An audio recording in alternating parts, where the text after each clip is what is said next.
Breaking news చూస్తున్నాము. విశాఖపట్నంలోని గాజువాకలో ఘోర రోడ్డు ప్రమాదం చోటు చేసుకుంది.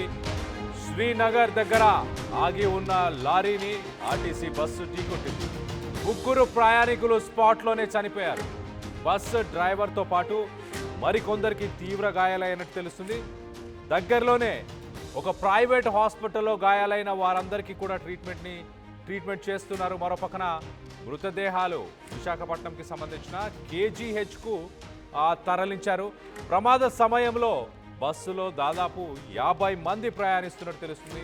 నిత్యం రద్దీగా ఉండే శ్రీనగర్ అలాగే గాజువాక సిగ్నల్ పాయింట్ దగ్గర ఈ ఘటన చోటు చేసుకుంది. తెల్లవారుజామున కావడంతో పెను ప్రమాదం చోటు చేసుకుంది. మరి కొంత ఈ 2 వాహనాలకి మాత్రమే యాక్సిడెంట్ అవ్వడం జరిగింది. మరి పగటిపూటనో ట్రాఫిక్ సమయంలో జరుగుంటే భారీగా ప్రమాదం జరిగి ఉండే అవకాశం ఉంది. మొత్తం మీద బస్సు డ్రైవర్ నిద్రమత్తు అలాగే అతి వేగమే ప్రమాదానికి కారణమా? ఒకసారి మనం ఆ విజువల్స్లో చూడొచ్చు ఎంతగా ఆ బస్సు ఎంతగా ధ్వంసం అయిపోయిందో. పూర్తిగా ఒక 5-6 రోజు దాటేదాకా కూడా అది పూర్తిగా ధ్వంసం అయింది. వాళ్ళకి సంబంధించిన ఆ సామాన్లు కూడా మనం చూడొచ్చు, కుప్పలు తెప్పలుగా అవి పడిపోయాయి. అలాగే ఆ బస్సు విండ్షీల్డ్ కూడా మనం చూస్తున్నాము. ఆ ముందు ఏదైతే అద్దం ఉంటుందో బస్సుకి సంబంధించిన ఆ అద్దం కూడా పడిపోయింది. ఆ సామాన్లన్నీ కూడా పక్కన చెల్లా చెదురైపోయాయి. బస్సు పైన నాకు తెలిసి బస్సు పైన ఉన్న సామాను సీట్లు కూడా చూడండి, మన బ్లూ కలర్లో ఉన్న అవి సీట్స్. సో ఆ సీట్లలో కూర్చున్న వ్యక్తుల పరిస్థితి ఆలోచించండి ఒక్కసారి. ఆ సీట్లతో సహా ఊడిపోయి కింద పడిపోయినాయంటే ఎలాంటి పరిస్థితులు ఉన్నాయో అర్థం చేసుకోండి. ఆ గిన్నెలు అవన్నీ ఉన్నాయి కూడా ఆర్టీసీ బస్సుకు సంబంధించిన సీట్ల పైననే. మరో పక్కన ఆ విండ్షీల్డ్ చూస్తే విండ్షీల్డ్ పూర్తిగా ధ్వంసం అయిపోయి పక్క పడిపోయింది. అలాగే ప్రయాణికులకు సంబంధించిన లగేజ్ ఏదైతే పైన ఉండాల్సిన లగేజ్ మొత్తం కూడా ఆ రోడ్డు పైన కనిపిస్తుంది. మరి ఎగ్జాక్ట్లీ ఈ విషయంలో చూడండి, సీట్లని ఒక 2 మొత్తంగా 6 సీట్లు అయితే అక్కడ కనిపిస్తున్నాయి. ఇంకా 6 సీట్లు ఊడి పడిపోయాయంటే ఎంత విధ్వంసం జరిగిందో మీరు ఆలోచించుకోవచ్చు. అలాగే ఈ యాక్సిడెంట్ వల్ల ఆ రోడ్డు పైన వెళ్తున్న మరొక వాహనానికి సంబంధించిన వాళ్ళు కూడా కింద పడిపోయారు. ఒకసారి ఆ బస్సుకి సంబంధించిన ఎగ్జాక్ట్లీ ఇక్కడ చూడొచ్చు మనము. బస్సు సీట్లు కుప్పలుగా ఒకదానిపై ఒకటి బస్సు సీట్లు కుప్పలుగా తెగి పడిపోయాయి అంటే అర్థం చేసుకోండి. ఆ బస్సులో ఆ సీట్లలో కూర్చున్న వ్యక్తుల పరిస్థితి ఏంటి? వాళ్ళు మొత్తం మీద ముగ్గురైతే స్పాట్లోనే చనిపోయారు. ఇంకా 50 మంది బస్సులో ప్రయాణికులు ఉన్నారు. వాళ్ళందరినీ కూడా వైజాగ్లోని కేజీహెచ్కి వాళ్ళందరినీ తరలించారు. ప్రస్తుతానికి వాళ్ళందరి పరిస్థితి కూడా చాలా విషమంగా ఉన్నట్టు కూడా తెలుస్తుంది. మొత్తం మీద ఒక విషాద సంఘటన అని చెప్పుకోవచ్చు. ఈ మధ్యకాలంలో మనం చూస్తున్నాం ఎప్పటికప్పుడు ప్రైవేట్ ట్రావెల్స్ బస్సులు యాక్సిడెంట్లకి గురవుతూనే ఉన్నాయి. మరి ముఖ్యంగా స్లీపర్ బస్సులు, ఏసీ బస్సులు, ఈ బస్సులన్నీ కూడా యాక్సిడెంట్లకు గురవుతున్నాయి. కానీ ఒక లగ్జరీ బస్సు అందులో ఆర్టీసీకి సంబంధించిన ఒక బస్సు యాక్సిడెంట్కి గురవ్వడం, అది కూడా తెల్లవారుజామున. సాధారణంగా ఆర్టీసీ డిపార్ట్మెంట్కి సంబంధించిన డ్రైవర్సు అన్ని సేఫ్టీ నార్మ్స్ని పాటిస్తూ ఉంటారు. అంటే వాళ్ళకు కావాల్సినంత నిద్ర, రెస్ట్ అవన్నీ కూడా డిపార్ట్మెంట్ ప్లాన్ చేస్తుంటుంది. అయినా కూడా మరి ఎంత స్పీడ్లో ఉండాలి, అంతగా ఆ బస్సు మనం చూస్తే ఎంత ధ్వంసం అయింది అని అంటే అసలు భయానకంగా ఉంది. ఆ విజువల్స్ చూస్తేనే అందులో ఉన్న 50 మంది ప్రజలు, ఆ ప్యాసింజర్స్ ఎవరైతే ఉన్నారో 50 మంది, వాళ్ళ పరిస్థితి ఎలా ఉంటుంది ఒక్కసారి. ఆ సీట్లతో సహా ఊడిపోయి పక్కన పడిపోయింది అని అంటే ఎంత వేగంగా వెళ్ళి గుద్దుండాలి, ఎంత స్పీడ్లో వెళ్ళి ఆ లారీని గుద్ది ఉంటే కానీ ఆ సీట్లతో సహా ఊడిపోయి బయటకు వచ్చే పరిస్థితులు నెలకొన్నాయి. సో మొత్తం మీద ఒక విషాద సంఘటన అయితే చోటు చేసుకుంది. విశాఖపట్నంలోని గాజువాకలో ఘోర ప్రమాదం చోటు చేసుకుంది. శ్రీనగర్ అనే ఒక ఏరియా దగ్గర ఆగి ఉన్న ఒక లారీని ఆర్టీసీ బస్సు ఢీకొట్టడంతో ముగ్గురు ప్రయాణికులు అక్కడికక్కడే చనిపోయారు. మనం రైట్ సైడ్ విజువల్లో చూడొచ్చు.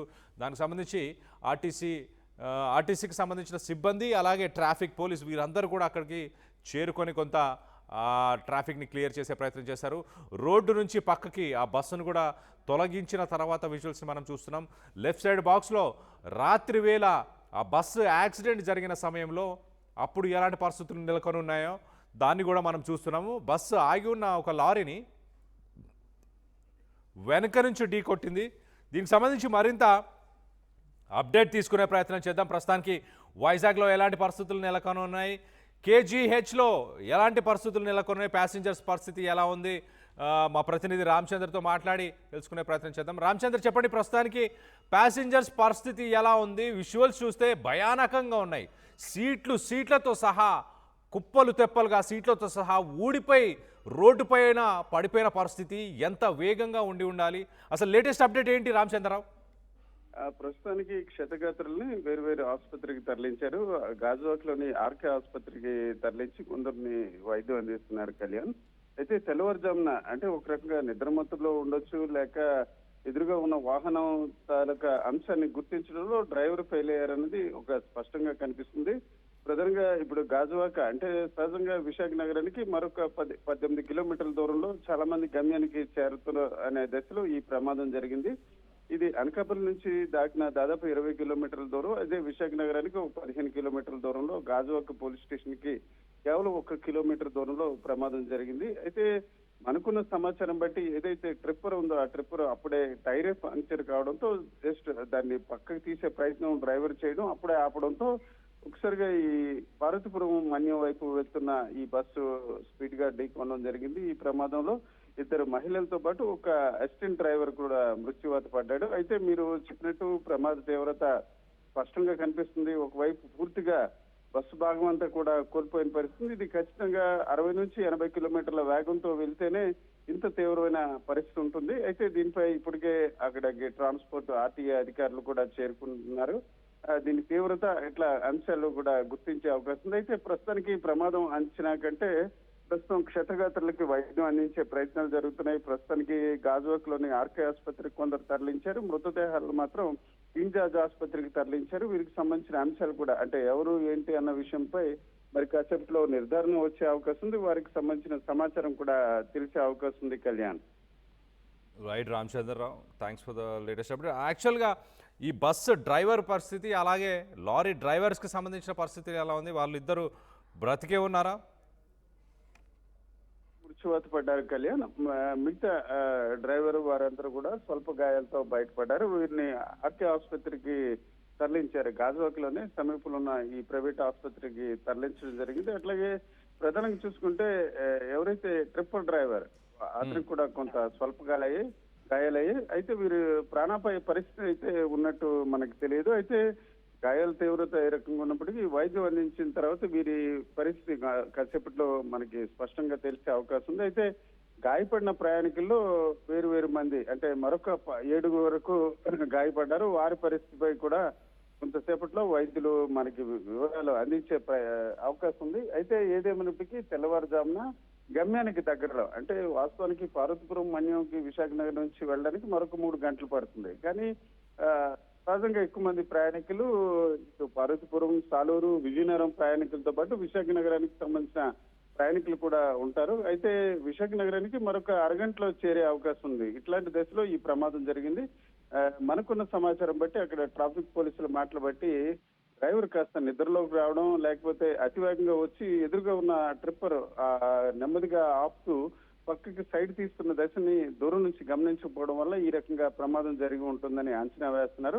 అయితే దీన్ని మరి కాసేపట్లో నిర్ధారించే అవకాశాలు కూడా ఉన్నాయి కళ్యాణ్.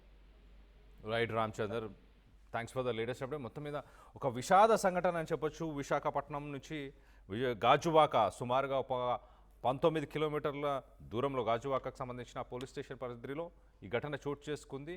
సో ఉదయం తెల్లవారుజామున సమయంతో ఒక టిప్పర్ లారీ కొంత లెఫ్ట్కి వెళ్తున్న సమయంలో మరి దాన్ని గుర్తించలేని పరిస్థితుల వల్లే ఈ ఆర్టీసీ డ్రైవర్ డైరెక్ట్గా వెళ్ళి ఆ లారీని గుద్దడం వల్ల 3 ప్రయాణికులు అక్కడికక్కడే చనిపోయారు. ఆ విజువల్స్లో మనం చూడొచ్చు ఎంతగా ధ్వంసం అయిపోయిందో ఆ బస్సు. దాని ద్వారా డ్రైవర్ వెనక ఉన్న 2-3 రోస్కి సంబంధించి అవన్నీ కూడా సీట్లు కూడా ఊడిపోయి పక్కన పడిపోయిన పరిస్థితి అంటే అర్థం చేసుకోవచ్చు. మొత్తం మీద పోలీసులు అలాగే ఆర్టీసీ సిబ్బంది అక్కడికి చేరుకున్నారు. బస్సుని అలాగే లారీని వాటి రెండింటిని కూడా రోడ్డుపై నుంచి పక్కకు తొలగించే ప్రయత్నం చేశారు. ప్రస్తుతానికి ఆ 50 మంది ఆ ఘటన చోటు చేసుకున్న సమయంలో దాదాపు 50 మంది ప్రయాణికులు ఆ బస్సులో ప్రయాణిస్తున్నట్టు తెలుస్తుంది. వారందరినీ కూడా మృతదేహాలను అయితే విశాఖపట్నంకి సంబంధించిన కేజీహెచ్ హాస్పిటల్కి తరలించారు. మిగతా ప్రమాద సమయంలో బస్సులో ఉన్న ఆ 50 మందికి గాయాలైన వారందరికీ కూడా దగ్గరలో ఉన్న ఒక ప్రైవేట్ హాస్పిటల్లో వారందరికీ ట్రీట్మెంట్ని ఇస్తున్నట్టు తెలుస్తుంది. నిత్యం రద్దీగా ఉండే శ్రీనగర్ అలాగే గాజువాక సిగ్నల్ పాయింట్ అని చెప్పొచ్చు. మొత్తానికైతే తెల్లవారుజామున కావడంతో 2 వెహికల్స్కి మాత్రమే ప్రమాదం జరిగింది. అదృష్టవశాత్తు మిగతా రోడ్డుపై వెళ్తున్న మిగతా వెహికల్స్ ఏమి అప్పుడు ఆ సమయంలో లేకపోవడంతో, కానీ విషాద సంఘటన అని చెప్పొచ్చు. ముగ్గురు ప్రయాణికులు అక్కడికక్కడే చనిపోయారంటే అర్థం చేసుకోండి. అలాగే మనం రైట్ సైడ్ ఫస్ట్ బాక్స్లో మనం చూడొచ్చు ఆ బస్సుకు సంబంధించిన సీట్లు, ఎస్ ఎగ్జాక్ట్లీ ఈ విజువల్లో మనం చూడొచ్చు, సీట్లు ఊడిపోయి బయటకు వచ్చేసాయంటే అర్థం చేసుకోండి. బస్సుకి సంబంధించిన ఆ బాడీ ఏదైతే ఉందో అది పూర్తిగా ధ్వంసం అయిపోయింది. దాని తర్వాత దాంట్లో ఉన్న సీట్లతో సహా డైరెక్ట్గా బయటికి వచ్చేసి పడిపోయాయంటే దాంట్లో కూర్చున్న వ్యక్తుల పరిస్థితి ఏంటి కూడా ఆలోచించవచ్చు. ముందు భాగం పూర్తిగా ధ్వంసం అయిపోయింది బస్సుకి సంబంధించి మనం చూడొచ్చు. ముందు రేడియేటర్ సైడు, అలాగే డ్రైవర్కి సంబంధించిన ఆ స్టీరింగ్ వెనుక ఉండాల్సిన ఆ సీటు కూడా, డ్రైవర్ సీట్ కూడా అక్కడ లేని పరిస్థితి. ముందు విండ్షీల్డ్ అంతా పగిలిపోయింది, ఒక సైడ్ అంతా క్రష్ అయిపోయింది. వాస్తవానికి హెడ్ లైట్స్ కూడా కనిపించట్లేదు. నిజంగా ఒక బస్సేనా అన్న విధంగా ఆ ఫోటోలో మనం చూడొచ్చు. లెఫ్ట్ సైడ్ బాక్స్లో మనం చూడొచ్చు ఆ హాస్పిటల్కి ప్యాసింజర్స్ అందరూ చేరుకున్నాక వాళ్ళ పరిస్థితులు ఎలా ఉన్నాయో, ఎంత దయనీయంగా ఉన్నాయో. రాత్రిపూట నిన్న ఘటన తెల్లవారుజామున ఆ ఘటన చోటు చేసుకున్నప్పుడు మనం లెఫ్ట్ సైడ్ బాక్స్లో ఒకసారి చూస్తే కనుక ఆ బస్సులోంచి వ్యక్తులు బయటికి వాళ్ళ సామాన్లు కానీ వ్యక్తులను బయటికి తీసుకొని రావడానికి స్థానికులందరూ హెల్ప్ చేస్తున్న విజువల్స్ని, అలాగే హాస్పిటల్కి వెళ్ళిన విజువల్స్. ఎస్, ఈ విజువల్లో మనం చూడొచ్చు ఆ ముందు లారీ కనిపిస్తుంది, వెనక బస్సు క్రష్ అయిపోయింది, పూర్తిగా క్రష్ అయిపోయిన బస్సు కనిపిస్తుంది. అలాగే స్థానికులు హుటాహుటిన వారందరినీ హాస్పిటల్స్కి తరలిస్తున్నారు. ఆ బస్సులో ఉన్న ఎగ్జాక్ట్లీ ఈ విజువల్ అసలు ఎంత భయానకంగా ఉంది చూడండి. ఈ లారీని పూర్తిగా ఆ బస్సు సగం ఆల్మోస్ట్ హాఫ్ బస్సు మొత్తం కూడా ఆ లారీ లోపలికి దూసుకెళ్ళిపోయిన ఇమేజెస్ని మనం చూస్తున్నాము. పూర్తిగా ధ్వంసం అయిపోయింది. అసలు డ్రైవర్ ఆనవాళ్ళు కూడా కనిపించట్లేదు ఏమాత్రము. డ్రైవర్ సైడ్ పూర్తిగా ఆ లారీ లోపలికి వెళ్ళిపోయిన పరిస్థితి మనం చూడొచ్చు. రైట్ సైడ్ బాక్స్లో మనం చూస్తే చూడండి, బస్సు వెనక టైరు, ఆ లారీకి సంబంధించిన వెనక టైరు భాగం మొత్తానికి కూడా ఆ బస్సు పూర్తిగా దాని లోపలికి వెళ్ళిపోయిన పరిస్థితి కనిపిస్తుంది. సో క్షతగాత్రులని రైట్ సైడ్ కొంత ప్రొక్లైన్ని రాత్రి తీసుకొచ్చి ఆ బస్సుని పక్కకు లాగే ప్రయత్నం చేశారు. దాని తర్వాత దాంట్లో ఉన్న చనిపోయిన వ్యక్తులను కూడా బయటికి తీసే ప్రయత్నం చేసి ఎగ్జాక్ట్లీ ఆ ప్రొక్లైన్ ఆ క్రేన్ ద్వారా వాళ్ళందరినీ బయటికి తీసిన తర్వాత చూడండి ఎంతగా క్రష్ అయిపోయిన బస్సుని మనం చూస్తున్నాం. దాంట్లో ఉన్న వాళ్ళ వస్తువులు కానీ అవన్నీ కూడా కింద కుప్ప, ఆ బస్సుకు సంబంధించిన ఇనుప సామాను, ఆ మెటల్స్, ఆ స్టీల్ కానీ అదంతా కూడా క్రష్ అయిపోయి ఒక చెల్లా చెదురైపోయి కింద పడిపోయిన పరిస్థితిని మనం చూస్తున్నాం. ఎంత భయానకమైన ఒక యాక్సిడెంట్ అని చెప్పాలి. అలాంటి యాక్సిడెంట్ విశాఖపట్నంకి సంబంధించిన గాజువాకలోని శ్రీనగర్ అనే ఒక ఏరియాలో ఈ ఘటన చోటు చేసుకుంది. మరి మనం ఈ విజువల్లో చూస్తే లారీ ఫాస్ట్ మూవింగ్ లేన్లో ఫస్ట్ లైన్లో ఉన్నట్టు కనిపిస్తుంది. దాని తర్వాత బస్సు సెకండ్ లైన్లో ఉన్నట్టు కనిపిస్తుంది. బస్సు వెళ్తున్న సమయంలో ప్రస్తుతానికి ప్రాథమిక విచారణ ప్రకారం ఆ టిప్పర్ లారీ ఏదైతే ఉందో, ఎగ్జాక్ట్లీ ఆ టిప్పర్ లారీ ఏదైతే ఉందో ఆ లారీ ఫస్ట్ లేన్లో ఉంది, అంటే డివైడర్కి పక్కనే ఉంది. ఫాస్ట్ మూవింగ్ వెహికల్స్, సాధారణంగా స్పీడ్గా వెళ్ళే వాహనాలు అక్కడ వెళ్తుంటాయి. అక్కడ ఉన్న సమయంలో మరి బస్సు ఘటన మనం చూడొచ్చు. బస్సు అక్కడే, అంటే దానికి వెనుక భాగంలో వెళ్ళి గుద్దేసింది. లారీ లెఫ్ట్కి వెళ్ళే ప్రయత్నం చేస్తుందా, మరి లారీ స్లోగా ఉందా తెలియదు, కానీ బస్సుకి పక్కన కూడా కొంత స్పేస్ ఉంది, అక్కడ వెళ్ళే అవకాశం ఉంది. మరి ఆ లారీ వెళ్తున్న స్పీడ్ని గుర్తించలేకపోవడం ఒక కారణం. అలాగే దాంతోపాటు ఆ డ్రైవర్ కూడా మత్తులో ఉండడం వల్లే ఈ ఘటన చోటు చేసుకుంది అంటూ ప్రాథమిక విచారణలో చెప్పుకొస్తున్నారు. మరింత డీటెయిల్స్ రావాల్సి ఉంది దీనికి సంబంధించి. మనం చూస్తే ఎంత భయానకమైన ఒక యాక్సిడెంట్ అని చెప్పొచ్చు. ఈ మధ్యకాలంలో ప్రైవేట్ బస్సులకి సంబంధించి ఇలాంటి ఘటనలు మనం చూస్తూ వచ్చాం. ప్రైవేట్ బస్సులు, మరి ముఖ్యంగా ఏసీ ప్రైవేట్ ట్రావెల్స్లో ఇలాంటి భారీ యాక్సిడెంట్స్. మొత్తం మీద ఈ ఘటనలో ఒక మంచి విషయం అని చెప్పాలి, ఒక రకంగా అదృష్టం అని చెప్పాలి. గతంలో మనం చూస్తే కర్నూలు ఇన్సిడెంట్ కానీ మిగతా ఇన్సిడెంట్స్లో ఇలా యాక్సిడెంట్స్ అయిన సమయంలో మంటలు చెలరేగి బస్సులో ఉన్న వాళ్ళు ఎంతోమంది చనిపోయారు. కానీ ఈ ఘటనలో అదృష్టవశాత్తు మంటలు చెలరేగలేదు, మంటలు అంటుకోలేదు ఇటు లారీ కానీ. At the same time RTC బస్సుకి కూడా మంటలు అంటుకోకపోవడం వల్ల కొంతమంది ప్రయాణికుల ప్రాణాలైతే ఇంకా ఉన్నాయని చెప్పుకోవచ్చు. ఒక రకంగా ప్రైవేట్ హాస్పిటల్లో వాళ్ళందరి పరిస్థితి కూడా చాలా విషమంగా ఉంది. మరి దీనికి సంబంధించి అధికారులు, స్థానిక ఎమ్మెల్యే, ప్రభుత్వం వీరందరూ కూడా స్పందిస్తారా? ఎలాంటి చర్యలు తీసుకోబోతున్నారు? వాళ్ళందరికీ ఏమైనా ఎక్స్గ్రేషియా ప్రకటించే అవకాశం ఉందా? దీనికి సంబంధించి మరింత అప్డేట్ ఇచ్చే ప్రయత్నం కూడా చేస్తాను. దీనికి సంబంధించి మీరేమనుకుంటున్నారు? ఈ యాక్సిడెంట్ జరగడానికి గల ముఖ్య కారణం ఏమై ఉండొచ్చని మీరు